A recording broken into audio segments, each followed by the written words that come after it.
Assalamualaikum warahmatullahi wabarakatuh. Alhamdulillahi rabbil alamin. Wassalatu wassalamu ala Rasulillah sallallahu alaihi wasallam wa ala alihi wa sahbihi ajma'in, amma ba'd.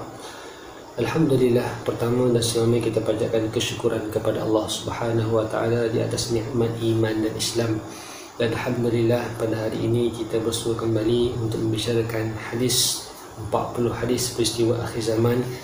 Dan insyaAllah pada hari ini kita masuk hadis yang kedua yang bertajuk Kenapa dunia Islam menjadi sasaran pemusnahan. An Ummul Mukminin Zainab binti Jahsh radhiyallahu ta'ala anha qalat Inna an-nabiyya sallallahu alaihi wasallam dakhala 'alayha fazi'an yaqulu La ilaha illallah wailun lil 'arab min syarrin qad iqtaraba futiha al-yawma min radmin ya'juj wa ma'juj mithla hadhihi wa halaqa bi usbu'ihi al-ibhami wallati taliha faqultu ya Rasulullah anahliku wa fina as-salihun qala na'am idza kathura al-khabath. Muttafaqun alaih. Sidang pendengar dan penonton yang dimuliakan lagi dikasihi oleh Allah Subhanahu wa taala.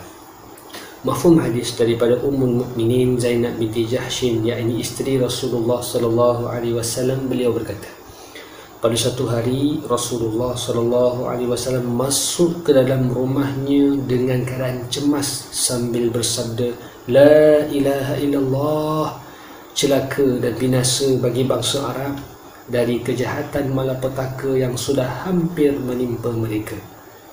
Hadirin sekalian, hebatnya akhlak Nabi SAW.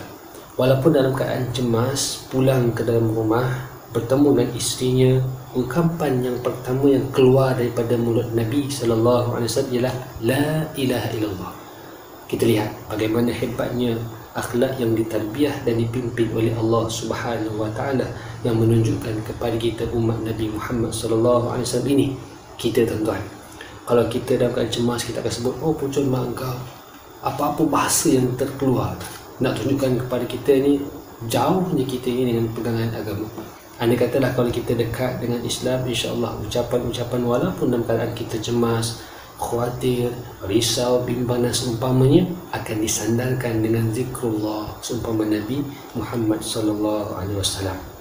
Baik, Nabi sebut celaka bangsa Arab pada hari ini telah terbuka dari dinding Ya'juj dan Ma'juj seperti ini. Baginda menemukan ujung jari Nabi SAW, ibu jari, dan ujung jari sebelahnya iaitu jari telunjuk, dan Nabi mengisyaratkan seperti bulatan seumpama ini, tuan-tuan yang dimakan oleh Allah Subhanahu wa taala. Nak cerita tuan-tuan, ketika mana kita lihat daripada hadis ini, Nabi memberikan satu gambaran yang sangat jelas. Ya'juj dan Ma'juj ini merupakan bangsa daripada keturunan Nabi Adam yang telah ditutup oleh Zulkarnain. Tuan-tuan boleh rujuk kisah ni yang sangat jelas yang Allah rakamkan Al-Quranul Karim bermula ayat 83 hingga 100 surah Al-Kahfi. Allah cerita dengan sangat jelas bagaimana Zulkarnain ini bermulanya bersama dengan pengikutnya membina benteng yang kukuh menutup bangsa Ya'juj dan Ma'juj. Ya'juj dan Ma'juj ni tuan-tuan, di antara bangsa yang sangat membuat kerosakan di atas muka bumi. Dan diceritakan dalam surah Al-Kahfi tersebut, ketika hampir berlakunya kiamat nanti, mereka akan keluar untuk membuat kembali kerosakan-kerosakan di muka bumi ini. Tuan-tuan, zaman Nabi, lubang tersebut sudah terbuka sebesar ini. Dan saya penuh yakin dan kita penuh khawatir, tuan-tuan, zaman berganti zaman, sudah barang pastilah lubang tersebut makin besar dan makin membesar. Dan boleh jadi Ya'juj dan Ma'juj itu hampir nak keluar. Allah lebih baik. Saya sambung. Saya Zainab binti Jahsh lalu bertanya, Ya Rasulullah, apakah kami akan binasa sedangkan di kalangan kami masih ada orang-orang yang soleh? Isteri Nabi tuan-tuan disebut, takkan ya Rasulullah, ketika mana Ya'juj dan Ma'juj itu keluar nanti membuat kerosakan, kami juga akan binasa, sedangkan kami ini ramai orang yang saleh. Itu pertanyaan tuan-tuan. Sebenarnya pertanyaan itu juga yang kita akan utarakan bila mana kita berhadapan dengan Rasulullah sallallahu alaihi wasallam. Sama. Kita nak cari jalan keluar bagaimana? Tetapi Nabi menjawab, Nabi bersabda, "Ya, wahai isteriku, ya, kamu akan binasa walaupun orang saleh jikalau kejahatan sudah terlalu banyak," kata Nabi sallallahu alaihi wasallam. Hadirin yang dimuliakan oleh Allah Subhanahu wa taala sekalian. Kalau kita lihat daripada hadis ini, ada beberapa perkara yang boleh kita kongsikan secara ringkas insya-Allah. Yang pertama, kita dapat lihat bagaimana lubang Ya'juj dan Ma'juj yang saya katakan tadi daripada bangsa keturunan Nabi Adam AS yang dahulunya banyak buat kerosakan sudah terbuka sebesar ini, yang pernah ditutup oleh Zulkarnain dengan menggunakan campuran besi dan tembaga. Saya ringkaskan sahaja. Dan memang Allah rakamkan juga dalam Al-Quranul Karim, mereka ini Ya'juj dan Ma'juj dia akan keluar membuat kerosakan kembali, nak menandakan kepada kita saat itu dekat dan hampirnya dengan Yaumul Qiyamah, hari kiamat.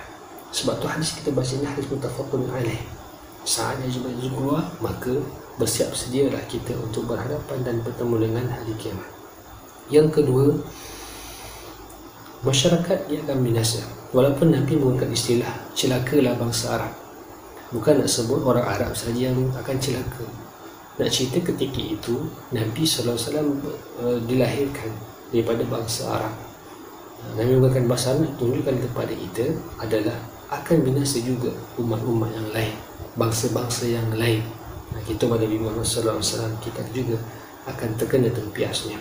Bila ketika mana saat ketika itu terlampau banyak kejahatan, terlampau banyak kemungkaran, terlampau banyak kefasikan dan kebinasaan, dan saat ketika itu hadirin sekalian akan menimpa juga kerosakan dan tempias Ya'juj dan Ma'juj. Cukup kita lihat pada hari ini tuan-tuan, saat ketika mana Allah uji kita dengan virus corona 19, kita dapat lihat bagaimana dahsyatnya orang-orang yang terkena virus, dan kita berusaha untuk keluar daripada lingkungan sakit ini dengan kita duduk di rumah. Nak cerita saat ketika ini berlakunya perkara tersebut, dan boleh jadi Allah turunkan ujian seumpama ini, Allah turunkan bala ini adalah untuk memberi peringatan kepada hamba-hamba Allah Subhanahu wa ta'ala agar berjaga-jaga. Kalaulah ujian ini tidak turun tuan-tuan, mungkin kita terus leka, lalai, alpa dan jauh dengan Allah Subhanahu wa ta'ala. Akhir daripada saya, insya-Allah tazkirah ringkas kita pada hari ini. Mudah-mudahan dengan apa yang kita bincangkan, tanda-tanda yang Nabi kita Muhammad sallallahu alaihi wasallam sebutkan yang kedua ini menjadikan pegangan kepada kita untuk kita senantiasa dekatkan diri kita kepada Allah Subhanahu wa ta'ala. Kuatkan iman dan takwa kita kepada Allah, agar bila mana hampirnya berlakunya peristiwa ini, kita terus beriman kepada Allah, kita terus pasakkan keyakinan kita dengan pertemuan kita dengan Allah kelak. Siru ala barakatillah. Aqulu qawli hadza wa astaghfirullahal azim li wa lakum. Assalamualaikum warahmatullahi wabarakatuh.